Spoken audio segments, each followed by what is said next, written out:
Welcome to the program on how to preserve your family's history, how to preserve precious documents, letters, objects, and photos.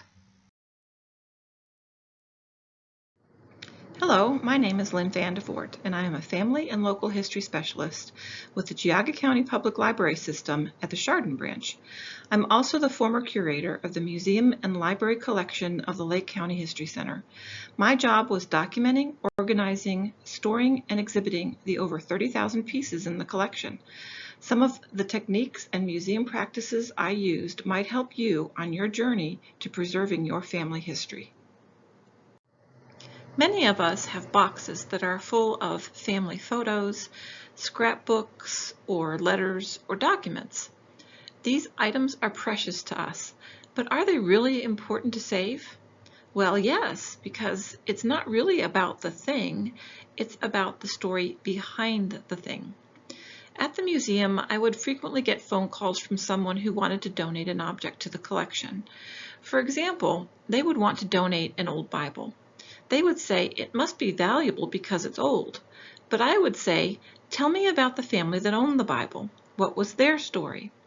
Is there a genealogy page in the Bible? Are there births and deaths and marriages recorded in it?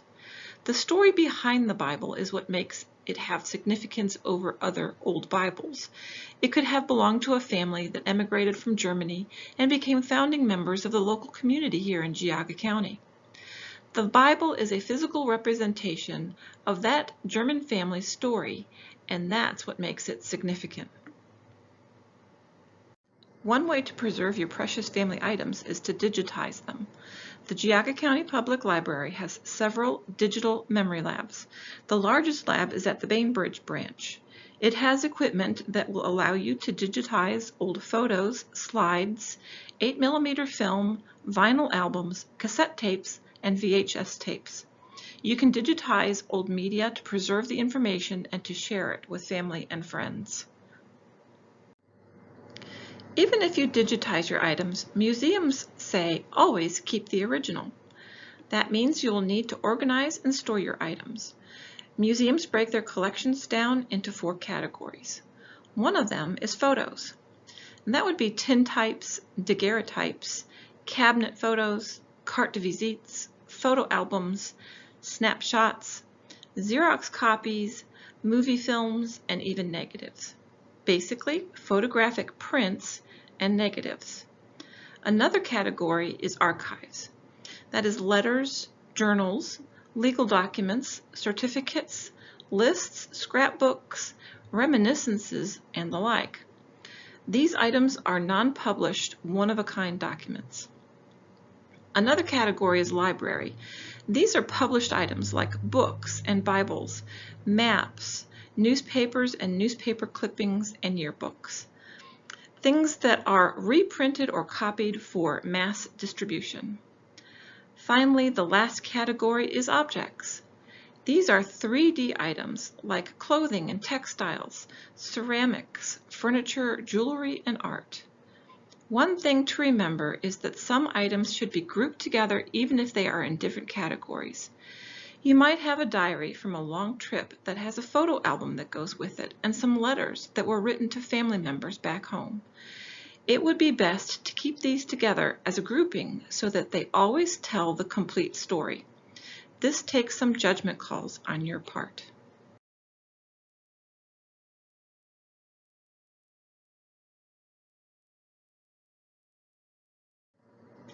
Nothing lasts forever, but you can slow the processes down that deteriorate your items.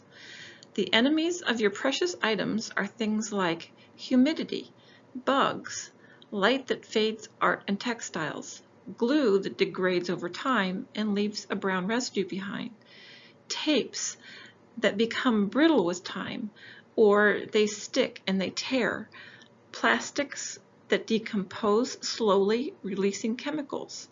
They become brittle over time and break. Inks, especially iron gall ink, which was used in the 19th and early 20th centuries. Blue ink as well, because it tends to seep into documents and transfers from one document to another. One of the big enemies is wood and wood pulp products.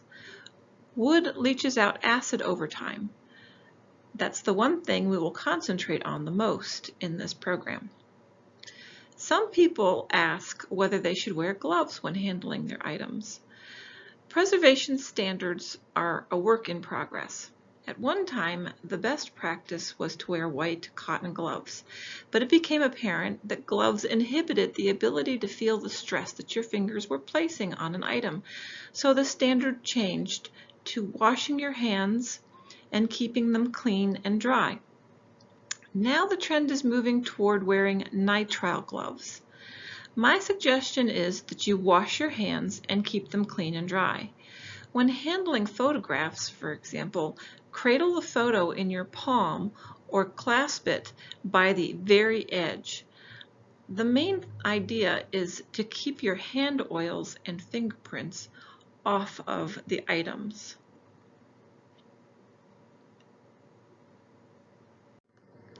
The Northeast Document Conservation Center, or NEDCC, is a website I can recommend.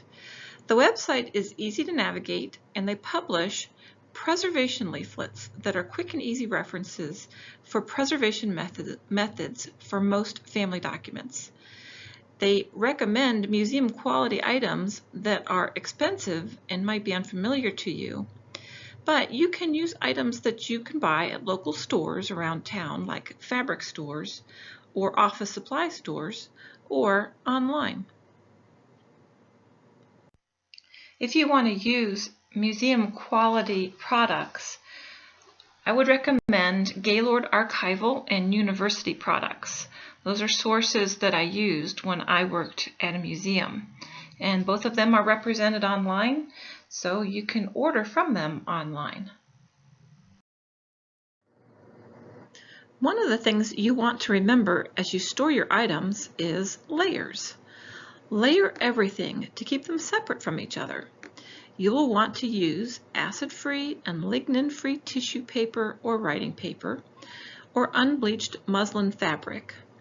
Or you can store things in polypropylene document protectors. Use the clear, glossy kind of document protectors because they are smooth and non-abrasive. Some papers are buffered. What does that mean? That means they have an alkaline treatment that neutralizes acids. So if you go to an online store and search for papers, acid-free, lignin-free, buffered, you will get results that show you these products. Use buffered products when layering items made of wood pulp, like books and scrapbooks. Buffered paper will also neutralize the acid in iron gall ink.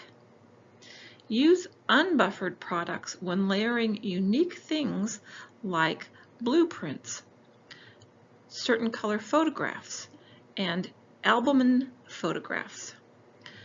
Go to the NEDCC website and type in unbuffered in the search bar.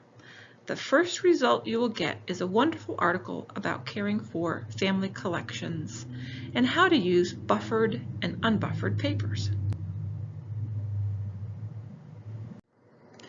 A museum quality product that I recommend is an archival document box. I use one to store my mother and father-in-law's documents and photographs. These boxes provide compact storage, are sturdy, and have reinforced corners and sides. You can push them into tight spaces and even drop them, and they will not collapse. They'll hold their shape. Trying to wade through an archival products catalog can be overwhelming.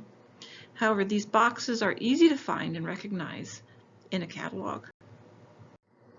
When you store photographs, it is best not to store them loose or in bundles or piles.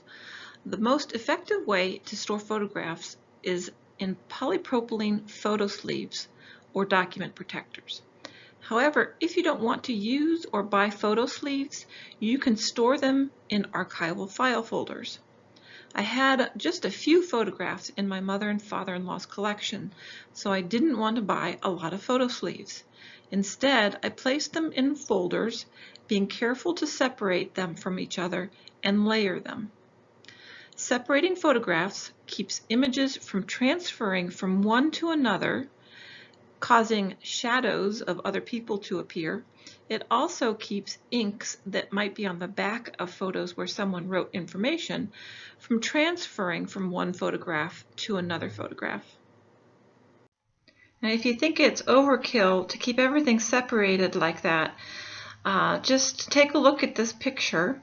These photos of my mother-in-law's 55th reunion of her nursing class are stuck together. If I pull them apart, I'll probably cause damage to the photos, both to the writing on the back of one and the image of the other. So keeping your items separated will keep this kind of thing from happening. My mother and father-in-law spent decades overseas. These are airmail letters that they sent home during those years. You can store letters in document protectors like these and put them in a binder. Now, this binder has a cover made of plastic, and it'll probably have to be replaced one day, but the documents can stay in the protectors. And it has the advantage that people can read the letters without touching them. Lots of my husband's family would like to read the airmail letters, but they live all over the world. So I digitized them, and I uploaded them to a place I can share them online. Let's move on to storing your precious objects. You can store objects in regular cardboard boxes, even though they're made of wood pulp.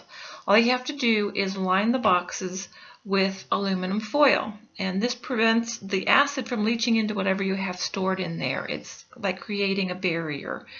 You also should wrap whatever you have in those boxes in acid-free tissue paper or unbleached muslin. I really recommend watching this particular video from the Minnesota Historical Society that shows how to store garments in boxes. It has great advice, and we'll talk more about what is in the video in the next slides as I show you how I stored my husband's grandfather's World War I uniform. My husband's grandfather's uniform was stored in this plastic bin. It's pretty small, and everything was folded very tightly, so it had lots of creases that had been smashed into the fabrics, plus a handful of mothballs were thrown into the bin. This was not good, and I needed to repack everything. The fabrics, when I took them out, all still smelled like mothballs, and in fact the bin actually still smelled like mothballs. I put everything into a cardboard box using foil to line the box, and I wrapped the garments in muslin, and I wrapped smaller things in tissue, and I padded the inside of the garments with tissue to keep them from becoming smashed and causing creases. I hope you took the time to watch the video from the Minnesota Historical Society, because in the video it shows that you wrap garments in muslin, and once you've wrapped them in muslin, it's like they're in a sling, and you can lift them in and out of the box very easily. So the top picture shows that I wrapped the uniform in muslin. In the middle picture, you can see that I put tissue inside the jacket or the garments in order to pad them up, and this helps to keep them from being smashed down and creases being formed. And then the smaller items, like these puttees, I wrapped in tissue paper and put in separately.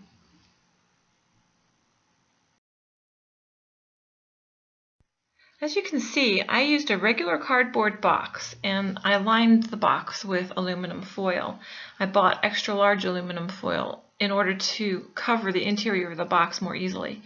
Each of the items that's in the box is wrapped in its own muslin sling, which makes it easy to pull them in and out of the box.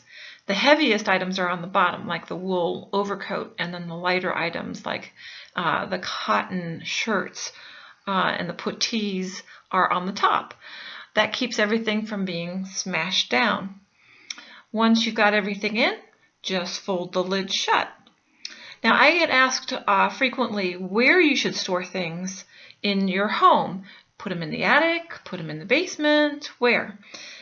The thing is, the attic and the basement really aren't great places to store your precious heirloom items. Really, they should be stored right in the same area of the house where you live, because you keep that area well ventilated, you keep it clean, you keep it free of insects and other critters, unless you have dogs or cats. But for the most part, the area where you live is the best place for all of these things to be stored. When it comes to family heirlooms, certain words get used a lot. It's helpful to know what each of these words really means. Museums are in the business of preservation and conservation, but never restoration. Why not? Well, preservation means the steps that are taken to prevent damage. Museums do not want any damage to occur to the items that they hold in trust for the public. Conservation means the steps that are taken to mitigate damage if it occurs, and to do it with minimal material change. Conservators are very highly trained specialists.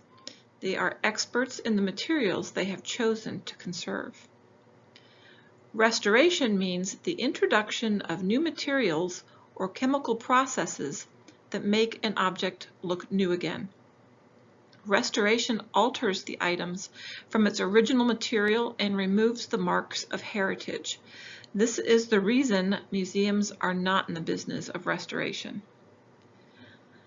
Appraisal value is an official document created by a certified expert estimating the value of an object. If you need an appraisal, you can usually find a qualified appraiser through an auction house. Market value means the value of purchasing another object that is materially the same. A duplicate, if you will. Insurance value means the value to replace the object. Usually, insurance value is based on an appraisal or market value. Heritage value is the most difficult value to assess. It is the value based on the history of the object, the provenance. Appraisers will take a well-documented provenance into consideration when making an appraisal, but heritage value is irreplaceable. Even though your family heirlooms might not have a high appraisal value, they have irreplaceable heritage value to your family.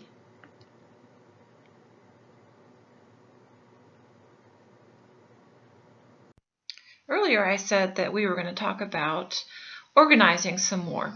So that's what we're going to do now. There are things that you can do with your collection that can make it easier for you to share it with your family. And one of the things is that you can use the Geauga County Library System's Mobile Memory Lab and make digital versions of your family items. So you can make copies and then share them with your family. For example, you can do what I did, which is that I uploaded the digital images of all of those letters, and then I shared them with family members all around the world. Another thing you can do is indexing. And this is useful for things like scrapbooks and journals, diaries, and reminiscences. The way that you index something is you go through and you number all of your pages with a pencil in one of the corners, and then you make a list of all of the names as they appear, and then on the pages they appear, and then after you've made that list, you alphabetize the list. You keep the index with the original, but then you give copies of the index with copies of the items to your family. Another thing you can do is you can transcribe something. This is particularly good for handwritten items, and it makes it easier to read them. What you want to do is type the item, the letter, the journal, or whatever it is, word for word as it is written. Now there are instructions for transcription at the website that's listed here on the slide. And they're pretty easy. Basically, once you've finished your transcription, you keep a copy of the transcript with the original so that the original doesn't need to be handled. And then you make copies of the transcript and send it around to family members so that they can read it. Something else you can do is describe your family collection. Museums call this a finding aid. It describes who you are, where the collection comes from, why it was preserved, and then it describes the arrangement and the contents of the storage containers. There are lots of rules and standards museums must follow, but you can do what works best for you and your family. Think about your audience and what will be important to them to know and what will make it easy for them to find what they're looking for. So, for example, of describing your arrangement, let's say you have 4 boxes and you number the boxes. Box 1 of 4, 2 of 4, 3 of 4, and 4 of 4. That way your family knows that there are 4 boxes, and if they only have 3, they're missing one. An example of describing the contents, you could say the 3-ring binder, Grandma and Grandpa Van de Voort's airmail letters. Or you could say box 2 of 4. There are 6 file folders. Folder 1 has photos, folder 2 has letters, folder 3 has certificates, etc. Or you could say simply box 3 of 4. There are photographs from the 1960s and the family Bible that has the family genealogy page. Again, think about what will make it easy for your family to find something without having to rummage through all the boxes and all the folders. I hope you've enjoyed this program on how to preserve your family's history. There's a lot of information packed into the video, so the slides are available in PDF form. You can print them out and read them at your leisure, and you can copy the links to the websites like the video from the Minnesota Historical Society and the websites on archival preservation and how to do transcriptions. And then you can paste them into your web browser and explore them on your own. Before I close, I want to suggest that you try to preserve documents that are born digital. These are things like emails, text messages, Facebook Messenger threads, and Instagram posts. For example, my husband and son served in Iraq in the military, and I saved emails my husband and I sent to each other, and I downloaded my son's thread from Facebook Messenger. That's how I communicated the most with him while he was overseas. And Facebook has instructions on how to download your Messenger files. I plan to print out the Messenger thread and scrapbook the messages and the photos and the links into a journal my son gave me for Christmas. And then I want to give him the journal as a gift sometime in the future. Documents that are born digital exist only as long as we have our devices and accounts where the documents are stored. But if we don't make hard copies of them, we risk losing that information forever. It would be impossible to save all of our digital documents, but you can be selective. So, if you have a daughter and you helped her plan a wedding, wouldn't it be fun to download some of those text messages and then scrapbook them and give them to her as a gift? I can imagine there would be some pretty memorable text messages that you shared. One more thing before I close. Please check out the Geauga County Public Library webpage for the Digital Legacy Lab. It will tell you everything you need to know in order to use the lab to digitize your old media. If you have any further questions, email them to help@geaugalibrary.net. And have fun preserving your family history.